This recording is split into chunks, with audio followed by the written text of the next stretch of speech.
नवांकुर डिजी lessons में मैं शंभू सिंह रघुवंशी आपका स्वागत करता हूँ। प्रिय छात्रों, आज हम कक्षा 12 हिंदी आरोह भाग 2 के अंतर्गत काव्यखंड से पाठ 1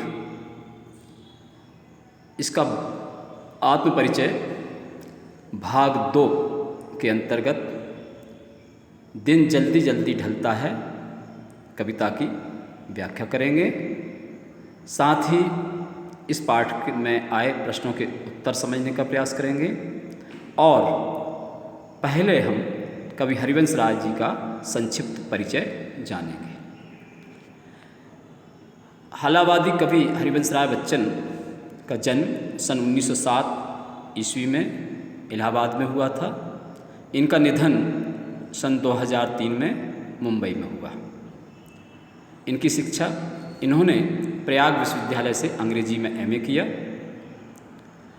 और कैम्ब्रिज विश्वविद्यालय से इन्होंने अंग्रेजी विषय में पीएचडी की। 1942 से 1952 तक इलाहाबाद विश्वविद्यालय में ये प्राध्यापक रहे। विदेश मंत्रालय में हिंदी विशेषज्ञ के पद पर कार्य करते रहे। आकाशवाणी में भी इन्होंने साहित्यिक कार्यक्रमों से संबद्ध रहे।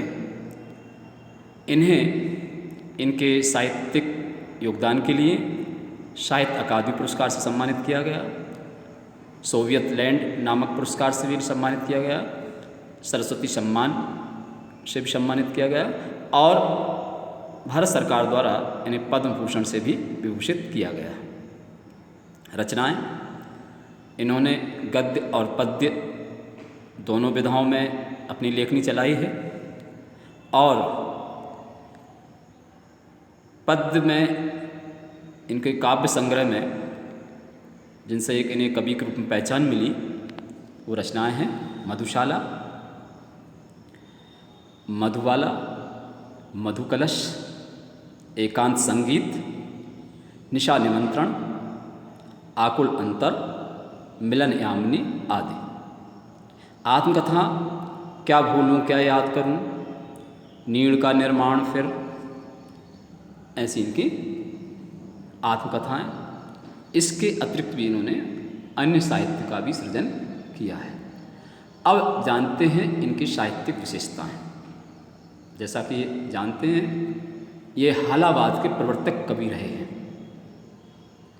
हाला माने होता है शराब, मदिरा। इन्होंने मधुशाला की रचना करके एक कविता में एक नई श्रेणी का आगाज कर दिया, एक नए प्रकार के काव्य का सृजन कर दिया और इस कारण से इन्हें हालावाद का प्रवर्तक कवि माना जाता है। माने मुख्य कवि हालावाद के ये रहे। हालावाद में कवि ने प्रेम और सौंदर्य का अनूठा संगम किया। अपनी कविताओं में इन्होंने प्रेम और सौंदर्य के ऊपर चित्रण किया है। इसमें आपने वो सुना होगा जब हालावाद का लोगों ने विरोध किया तब इन्होंने अपने हालावाद के समर्थन में एक पंक्ति दी कि मंदिर मस्जिद बैर कराते एक कराते मधुशाला। कि मधुशाला जहाँ मंदिर और मस्जिद के नाम पर लोगों में दंगे हो जाते हैं वहाँ मधुशाला में दोनों मिलकर जाते हैं, तो यानी एकता का प्रतीक कराते हैं। तो इन्होंने अपने हालावाद का समर्थन किया। दूसरा विशेषता थी इनकी मानवतावाद। इनके हृदय में मानव के प्रति प्रेम की भावना बलवती थी। ये चाहते थे कि हर मानव से प्रेम करे। तो मानव के प्रति प्रेम को इन्होंने अपनी कविताओं में बहुत अच्छी तरह से वर्णन किया और उसका समर्थन किया। व्यक्तिवाद, इनके काव्य में व्यक्तिवाद का भी प्रबल संयोग देखने को मिलता है। ये इनकी व्यक्तिगत भावनाओं को ये अपने काव्य में अधिक महत्व देते हैं। अब जहाँ तक आत्मपरिचय कविता में भी आपने देखा होगा इन्होंने स्वयं के जो विचार हैं उन्हीं को कविता में उड़ेला है कि मैं संसार के प्रति क्या करना चाहता हूँ। तो संसार के प्रति प्रेम की भावना इनके मन में थी। ये व्यक्तिवाद। दूसरा रहस्यवादी। रहस्यवादी माने जब आत्मा परमात्मा की बात की जाती है आत्मा का परमात्मा से मिलन हो, इस तरह की भावनाएं आती हैं तो वो रहस्यवाद कहलाता है। साहित्य में कवि ने दुनिया को मधुशाला की उपमा दे दी, कविता को प्याला की संज्ञा दे दी, इस तरह के भाव मानकर इन्होंने रहस्यवाद का प्रतिपादन किया। दूसरा, इन्होंने भवसागर से पार होने के लिए अपनी कविता में कहा है कि ये जो नाव बनाने का प्रयास किया गया है संसार में, मोक्ष पाने के लिए विभिन्न उपाय हैं, इनको कवि कहता है कि ये एक तरह के नाव लिए फिरता है। तो नाव का निर्माण करते हैं मोक्ष प्राप्त करने के लिए। इस तरह से इन्होंने रहस्यवाद की झलक भी इनकी कविताओं में मिलती है। मोक्ष की बात जब करते हैं तो ये रहस्यवाद आ जाता है इन कविता में। रस, इन्होंने श्रृंगार रस में रचनाएं की हैं और शांत रस भी इन कविताओं में देखा जाता है। श्रृंगार रस में भी इन्होंने वियोग श्रृंगार रस का अधिक प्रयोग किया है। आपकी आत्मपरिचय कविता में भी उन्होंने अपनी प्रियतमा को याद किया है, उसकी याद लिए फिरता हूँ, ये वियोग श्रृंगार रस का उदाहरण है। तो इन्होंने वियोग श्रृंगार को ही अधिक महत्व दिया है। अलंकार, तो अनुप्रास अलंकार है, अंत्य अनुप्रास है, पुनरुक्ति प्रकाश है, यमक है, रूपक, उपमा, पद मैत्री, स्वर मैत्री। पद मैत्री तो अब देखा होगा, इसमें प्यार, जीवन में प्यार लिए फिरता हूँ, जीवन का भार लिए फिरता हूँ, तार लिए फिरता हूँ, ये पद मैत्री बड़ी सुंदर इन्होंने अपने काव्य में प्रयोग की है। शैली इनकी गेय मुक्तक शैली है, गीतों की रचना की है, गाए जाते हैं इनके गीत, मुक्तक शैली में लिखे गए हैं। भाषा में इन्होंने शुद्ध साहित्यिक खड़ी बोली का प्रयोग किया है। इसमें संस्कृत तत्सम शब्दावली का भी प्रयोग किया है और तत्सम शब्दों के साथ साथ इन्होंने की कविता में अंग्रेजी शब्द भी प्रयुक्त हुए हैं, फारसी उर्दू शब्दों का भी भरपूर प्रयोग किया है। अब आपके कविता में देखें, नादान जहाँ वहाँ दाना भी रहते हैं, दाना और नादान ये उर्दू शब्द हैं। तो इस तरह से उन्होंने अंग्रेजी, फारसी, उर्दू शब्दों का भी अपनी कविता में भरपूर प्रयोग किया है। ये था कवि का संक्षिप्त परिचय। अब व्याख्या करते हैं कविता दिन जल्दी जल्दी ढलता है, जो कि पहले पाठ की दूसरी कविता है। हो जाए न पथ में रात कहीं, मंजिल भी तो है दूर नहीं, यह सोच थका दिन का पंथी, भी जल्दी जल्दी चलता है, दिन जल्दी जल्दी ढलता है। दिन जल्दी जल्दी ढलता है, सूर्यास्त जल्दी होता है। यहाँ दिन जल्दी जल्दी ढलता है, इसका मतलब है समय अत्यंत गतिशील है, अत्यंत चलायमान है, पल पल में परिवर्तित होता रहता है, बदलता रहता है। जीवन में जो भी कार्य करना है वो समय पर करना चाहिए, समय लौट कर वापस नहीं आता। ये कभी अप्रत्यक्ष रूप से कहना चाहता है, दिन जल्दी जल्दी ढलता है, समय बहुत जल्दी व्यतीत होता है। यहाँ हो जाए न पथ में रात कहीं, पथ माने होता रास्ता। राहगीर जब चलता है, रात्रि होने से, शाम होने से पहले वो अपनी मंजिल पर जाना चाहता है, इसलिए वो देखता है कि रास्ते में कहीं रात ना हो जाए, रास्ते में कहीं अंधेरा ना हो जाए, संध्या ना हो जाए, इसलिए अपने कदमों की गति को बढ़ा देता है, क्योंकि वो समझता है कि मंजिल भी ज़्यादा दूर नहीं है, अब पास ही है और मंजिल को प्राप्त करना है, तो इसलिए जल्दी जल्दी चलना होगा, क्योंकि दिन जल्दी जल्दी ढलता है। यह सोच लेता है, यद्यपि वह थका है, दिन भर चल रहा है, चलते चलते दिन का पंथी यानी दिन भर चलने वाला, पंथी यानी राहगीर। यहाँ दिन का पंथी, दिन होता है सूर्य और पंथी माने राहगीर, तो दिन का पंथी माने सूर्य को भी कहा है। सूर्य भी जल्दी जल्दी चलता है अस्तांचल की ओर। इस तरह से जो पथिक है, जो राहगीर है, जो अपने लक्ष्य को प्राप्त करना चाहता है, वो भी अपने कदम जल्दी जल्दी बढ़ाता है कि कहीं शाम ना हो जाए, रात कहीं ढल ना जाए। दिन जल्दी जल्दी ढलता है, समय बहुत जल्दी व्यतीत हो जाता है, रात्रि बहुत जल्दी आ जाती है, इसलिए मंजिल पर चलने वाले राही बहुत जल्दी जल्दी अपने कदम बढ़ाते हैं कि कहीं रास्ते में शाम ना हो जाए, रात ना हो जाए। दूसरा ऐसा है कि ये जीवन जो है, जन्म के बाद मृत्यु निश्चित है और मृत्यु कब आ जाए निश्चित नहीं होती। इसलिए जो कार्य करना है मनुष्य अपने समय पर कार्य करता है, उसे अपना लक्ष्य पता रहता है कि कहीं रात ना हो जाए, इस जीवन रूपी दिन व्यतीत ना हो जाए, मृत्यु रूपी रात आ ना जाए। इसलिए जीवन में कुछ अच्छे कार्य, ऐसे कार्य करो और जल्दी जल्दी करो, क्योंकि मृत्यु का कोई निश्चितता नहीं रहती। यहाँ ये अप्रत्यक्ष बात कही गई है कवि ने, यहाँ इस तरह से ये रहस्यवाद की बात यहाँ कवि करता है। तो जो राहगीर रास्ते पर चलता है वो यह सोचकर कि कहीं संध्या ना हो जाए, वह थका हुआ है, फिर भी जल्दी जल्दी अपने कदम बढ़ाता है, क्योंकि उसे मालूम है कि दिन जल्दी जल्दी ढलता है, शाम जल्दी जल्दी हो जाती है। बच्चे प्रत्याशा में होंगे, नीड़ों से झांक रहे होंगे, यह ध्यान परों में चिड़ियों के भरता कितनी चंचलता है, दिन जल्दी जल्दी ढलता है। बच्चे, चिड़ियाँ सुबह अपना घोंसला छोड़ देती हैं, दिन भर इधर उधर दाना दुनका चुगती हैं, फिर उन्हें ध्यान आता है अपने बच्चों का। छोटे छोटे बच्चे जो अभी उड़ नहीं पाते, घोंसलों में हैं, वो सुबह से ही माँ के जाने के बाद प्रतीक्षा करते रहते हैं कि कब उनकी माँ लौटकर आएगी, अपनी चोंच में दाना लेकर आएगी, जो बच्चों का भोजन बनेगी। तो उस आशा में बच्चे अपने अपने घोंसलों से, नीड़ों से, नीड़ माने घोंसलों से झांकते रहते हैं, आशा में, इस आशा में कि उनकी माँ लौटकर आएगी जल्दी और उनको दाना चुगाएगी।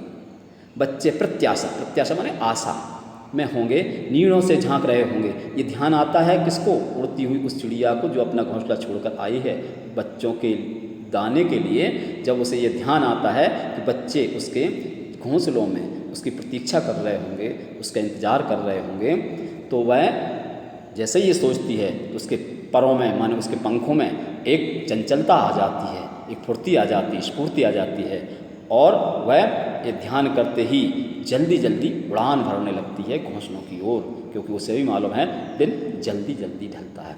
तो वो उसकी आशा, जब बच्चों की आशा लगती है तो माँ को भी ममता जाग उठती है। माँ को लगता है कि बच्चे उसकी प्रतीक्षा कर रहे हैं, इसलिए वो जल्दी जल्दी उड़ान भरती है। और इस तरह से कवि कहना चाहता है जैसे एक चिड़िया अपने बच्चों का ध्यान रखती है और बच्चों के लिए वो दाना तुनका चुगकर जल्दी अपने घोंसलों की ओर लौटती है, ठीक उसी तरह से समय परिवर्तनशील होता है, समय गतिशील होता है। इसलिए व्यक्ति को जो अपना कार्य करना है वो समय रहते कर लेना चाहिए, क्योंकि ये समय कभी रुकता नहीं है, ये बहुत जल्दी जल्दी ढलता है। मुझसे मिलने को कौन विकल, मैं हूँ किसके हित चंचल, यह प्रश्न शिथिल करता पद को, भरता उर्मे विभलता है, दिन जल्दी जल्दी ढलता है। यहाँ कभी थोड़ा सा व्याकुल हो जाता है, क्योंकि उसकी प्रियतमा नहीं है उसके पास, तो उसके मन में एक निराशा का भाव आता है। मुझसे मिलने को कौन विकल, कि मुझसे मिलने के लिए कौन व्याकुल है। चिड़िया के बच्चे तो चहचहाते हैं, चिड़िया को आतुरता भर देते हैं, चिड़िया जल्दी घर पहुंचती है, घोंसलों की ओर जाती है, लेकिन मैं किसके लिए, मुझसे मिलने को कौन विकल, मुझसे मिलने के लिए कौन व्याकुल है, मतलब मेरे तो घर में कोई है ही नहीं, मैं हूँ किसके हित चंचल, मुझ में चंचलता कैसे आए, किसके लिए मेरे मन में चंचलता आए। ये प्रश्न आता है कि मैं किसके लिए जल्दी लौटूं। यह प्रश्न शिथिल करता पद को, ये जब ये मन में विचार आता है कि मेरे घर पर मेरी प्रतीक्षा कोई कर ही नहीं रहा, इसलिए इससे मेरे कदमों में शिथिलता आ जाती है और भरता और मैं विह्वलता, और मेरे हृदय में भावुकता भर जाती है, विह्वलता भर जाती है, रोना आ जाता है, पीड़ा भर जाती है। दिन जल्दी जल्दी ढलता है और दिन जल्दी व्यतीत हो जाता है। यहाँ कवि ने अपने अंतिम समय को भी याद किया है कि जब मनुष्य का लक्ष्य जो कि मृत्यु है और मृत्यु के बाद क्या होगा, इस तरह के प्रश्न उसके मन में आते हैं, तो उसमें थोड़ी शिथिलता आ जाती है और उसके हृदय में विह्वलता भर जाती है। तो इस कविता में दिन जल्दी जल्दी ढलता है, कवि कहना चाहता है कि यहाँ समय परिवर्तनशील होता है, वह प्रतीक्षा नहीं करता, इसलिए समय रहते मनुष्य को अपने कार्य कर लेने चाहिए।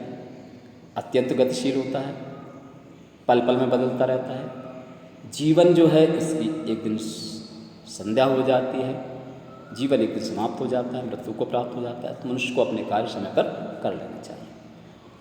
आइए अब जानते हैं इस पाठ के प्रश्न। पाठ में कविता के साथ पहले हैं आत्म परिचय कविता से, जो कि पहले अपन पढ़ चुके हैं। पहला प्रश्न है, कविता एक ओर जग जीवन का भार लिए घूमने की बात करती है और दूसरी ओर मैं कभी ने जग का ध्यान किया करता हूँ, विपरीत से लगते इन कथनों का क्या आशय है। दो कथन हैं इसमें। पहली पंक्ति में इन्होंने कहा मैं जग जीवन का भार लिए फिरता हूँ और मैं कभी न जग का ध्यान किया करता हूँ। तो जग का भार लिए फिरता हूँ और जग का ध्यान भी नहीं करता हूँ, इस तरह की दो विपरीत सी बातें कही गई हैं। इन कथनों का आशय क्या है? तो पहले कथन जो है कि जग जीवन का भार उठाने से, इसका मतलब है कभी सांसारिक उत्तरदायित्व का निर्वहन करता है। जो भी सांसारिक उत्तरदायित्व हैं, उसकी जिम्मेदारी हैं, उनका वो भली भांति से निर्वाह करता है, चाहे उसमें उसे कष्ट मिलें, दुख मिलें, अवसाद मिलें, जैसा भी हो वो अपने सांसारिक उत्तरदायित्व का निर्वाह करता है। फिर दूसरे कथन में कहता है मैं कभी न जग का ध्यान किया करता हूँ। इसका मतलब है कि संसार में वो अपने काम में लीन रहता है, संसार उसके बारे में ताना मारती है, तरह तरह की बातें करती है, तो वो उन संसार की निरर्थक बातों पर, जिनका कोई मतलब नहीं है, संसार दुनिया बड़ा स्वार्थी होता है, तो उसकी जो निरर्थक बातें उस पर ध्यान नहीं देता। तो यद्यपि ये कथन विपरीत से लगते हैं, लेकिन वास्तव में ये दोनों कथन विपरीत नहीं है, ये एक दूसरे के पूरक हैं। इनमें विरोधाभास अवश्य झलकता है कि उत्तरदायित्व का वो निर्वाह तो करता है, दुनियादारी से दूर नहीं भागता, लेकिन संसार की दुनियादारी की जो निरर्थक बातें हैं उनसे वो परे होना चाहता है, उनका ध्यान नहीं रखना चाहता है। इसलिए एक बातें एक दूसरे के पूरक हैं। तो संसार में रहकर संसार की जिम्मेदारियों को पूरा करते हुए भी संसार की निरर्थक बातों पर ध्यान न देना ही इन दो कथनों में कहा गया है। तो वास्तव में इन दोनों कथनों में एक ही बात को कहा गया है, एक दूसरे के पूरक है। दूसरा प्रश्न है, जहाँ पर दाना रहते हैं वहीं नादान भी होते हैं, कवि ने ऐसा क्यों कहा होगा? जहाँ पर दाना रहते हैं, दाना का मतलब जैसे आपको बताया गया था, दाना माने होता है समझदार, ज्ञानी, और नादान मतलब मूर्ख, अज्ञानी। जहाँ पर दाना होते हैं रहते हैं वहीं नादान भी होते हैं। इस संसार में दोनों तरह के प्राणी साथ साथ रहते हैं। एक वो समझदार लोग भी रहते हैं जो संसार का अटल सत्य भली भांति जानते हैं कि ये संसार मिथ्या है, ब्रह्म सत्य है, ये अटल सत्य है, और अपने मोक्ष का ध्यान रखते हुए भी जीवन गुजारते रहते हैं और अपने लक्ष्य के प्रति समर्पित रहते हैं और उसका ध्यान उन्हें बराबर रहता है। वो समझदार हैं, वो जानते हैं, वो ज्ञानी हैं कि ईश्वर को एक दिन प्राप्त करना ही जीवन का अंतिम लक्ष्य होता है। दूसरी ओर नादान भी होते हैं, मूर्ख व्यक्ति भी होते हैं, अज्ञानी भी होते हैं। वो इस संसार को ही सत्य मान लेते हैं और इस संसार में इतने माया जाल में, भ्रम में इतने उलझे रहते हैं कि तरह तरह से धन दौलत ऐश्वर्य को जोड़ा करते हैं और अंतिम लक्ष्य ईश्वर को वो भूल जाते हैं। तो ऐसे मूर्ख भी रहते हैं। तो इस संसार में ज्ञानी लोग भी रहते हैं, अज्ञानी लोग भी रहते हैं, समझदार भी रहते हैं, मूर्ख भी रहते हैं, सब एक ही जगह पर रहते हैं। इसलिए कवि ने कहा है जहाँ पर दाना रहते हैं वहीं नादान भी होते हैं, माने अंतिम लक्ष्य को समझने वाले लोग जहाँ रहते हैं वहीं पर उसको माया में पड़े हुए लोग भी रहते हैं। दो और प्रश्न इसी कविता से हैं। मैं और जग और कहाँ का नाता, पंक्ति में और शब्द की विशेषता बताइए। अब इस प्रश्न में देखिए आप, मैं और जग और, इसमें और शब्द 3 बार आया है। मैं और इसका मतलब होता है कि कभी अपने लिए कहता है कि मैं और हूँ, मतलब मैं अलग हूँ। यहाँ और मैं की विशेषता बताता है, विशेषण के रूप में प्रयोग हुआ है। और ये संयोजक शब्द है। जग और, ये जग को जोड़ रहा है, मैं और से जग और यहाँ इसका अर्थ निकलता है एवं। जग और जग माने संसार, और माने अन्य, अलग है, संसार अलग ढंग से, इस संसार की विशेषता बता रहे हैं। तो मैं और जग और शब्द यहाँ पर 3 बार प्रयुक्त हुआ है। तीनों बार इसके अर्थ अलग अलग निकलते हैं, इसलिए यहाँ पर यमक अलंकार है। ये तो अलंकार की बात हुई, लेकिन और शब्द में यहाँ मैं और एक विशेष अर्थ में लिया गया है। मैं अलग हूँ संसार से, संसार अलग है कवि से। तो संसार और मैं ये दोनों भिन्न भिन्न हैं, कभी इस भिन्नता को इस पंक्ति में और के माध्यम से दर्शाता है कि मेरा दृष्टिकोण अलग है, सांसारिक दृष्टिकोण अलग है, संसार की जीवन शैली अलग है, संसार के लोग अलग हैं, दुनियादारी अलग है और मैं अलग ढंग से अपना जीवन यापन करता हूँ, फिर भी हम दोनों जुड़े हुए हैं और जुड़े हुए हैं। तो इस तरह से ये और शब्द की विशेषता बताई गई। यहाँ पर यमक अलंकार का सुंदर चित्रण किया गया है। शीतल वाणी में आग होने का क्या अभिप्राय है? शीतल वाणी, वाणी में मधुरता है, शीतलता है, कोमलता है, लेकिन आग होने का, ये दुनिया से कभी असंतुष्ट है, दुनियादारी से उसके मन में असंतोष उभरता है और असंतोष के प्रति उसमें आक्रोश की भावना आती है। तो वाणी उसकी शीतल है, मधुर है, उसका व्यवहार मधुर है, कोमल है, लेकिन दुनियादारी के प्रति उसके मन में आक्रोश है, विद्रोह की भावना है। तो इसलिए कवि ने यह कहा शीतल वाणी में आग। यहाँ शीतलता और आग यद्यपि शीतल नहीं होती, तो यहाँ विरोधाभास होता है, इसलिए यहाँ पर विरोधाभास अलंकार है। शीतल वाणी में आग होने का अभिप्राय है कि विरोधाभास हो रहा है, विरोध का आभास दे रही हैं बातें। तो कवि अपनी कविता में, अपनी विनम्रता में भी जीवन से जो उसके शैली है वो विनम्र होते हुए भी सांसारिक जीवन से उसके मन में वितृष्णा है, असंतोष है और उसके प्रति उसके मन में आक्रोश है, विरोध है, ये इसमें व्यक्त किया गया है। अगले दो प्रश्न हैं। दिन जल्दी जल्दी ढलता है, इस कविता से दूसरी कविता है जो कि अभी पढ़ी है अपने। बच्चे किस बात की आशा में नीड़ों से झांक रहे होंगे? ये चिड़िया के बच्चे, उन्हें किस बात की आशा है? बच्चों को आशा है कि उनकी माँ उनके लिए भोजन लेकर आएगी, वो माँ की गोद में बैठेंगे, माँ उन्हें प्रेम करेगी, उन्हें ममत्व मिलेगा, ममता मिलेगी। तो बच्चे अपनी माँ की ममता पाने की प्रतीक्षा में, बच्चे अपनी माँ से भोजन पाने की प्रतीक्षा में अपने अपने घोंसलों से झांक रहे होंगे। दूसरा प्रश्न है इसी का छठा अंतिम प्रश्न। दिन जल्दी जल्दी ढलता है कि आवृत्ति से कविता की किस विशेषता का पता चलता है? दिन जल्दी जल्दी ढलता है, ये कविता में बार बार आया। जल्दी जल्दी ये पुनरुक्ति प्रकाश है, जल्दी जल्दी यानी शीघ्रता से, मैंने समय अत्यंत गतिशील रहता है, अत्यंत परिवर्तनशील होता है और जल्दी समाप्त हो जाता है। यहाँ कवि ये कहना चाहता है कि समय अत्यंत गतिशील है और पल पल में बदलता रहता है। इसलिए जो मनुष्य अपने लक्ष्य को प्राप्त करना चाहते हैं वो प्रेम में मग्न होकर इतने लीन हो जाते हैं कि उन्हें समय बीतने का पता ही नहीं चलता, और जब उन्हें अपने गंतव्य का ध्यान आता है, अपने लक्ष्य का ध्यान आता है, तो उनके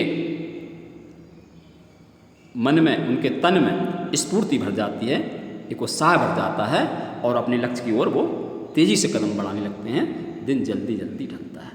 इस तरह से इन प्रश्नों के उत्तर जानने का भी हमने प्रयास किया। धन्यवाद।